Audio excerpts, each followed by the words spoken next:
Churchill did intervene in Iran, and we are living with this. He's no Winston Churchill. Well, in this respect, I'm very happy that he's no Winston Churchill, because Winston Churchill did intervene in Iran, and we are living with the consequences of that today.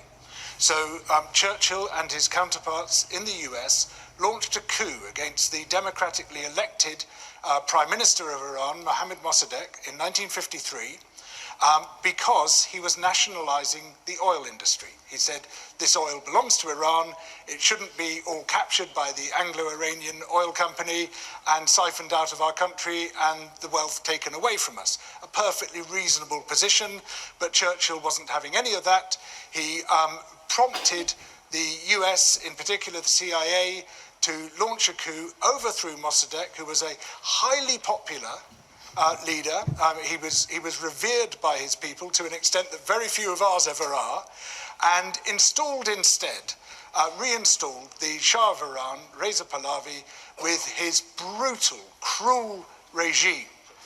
And when that regime was overthrown in the Iranian Revolution in 1979, one of the main reasons that people gave for that new revolution was the overthrow of Mossadegh in 1953.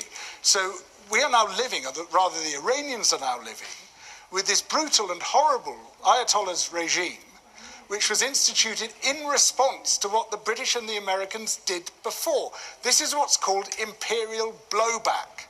And we think we're being so clever and so brilliant in wading in to countries about which our governments often seem to know very little, plunging in and firing missiles and staging coups and all the rest of it, but we don't think of those long-term outcomes, those long-term consequences, and the absolutely catastrophic effects that they can have many decades down the line.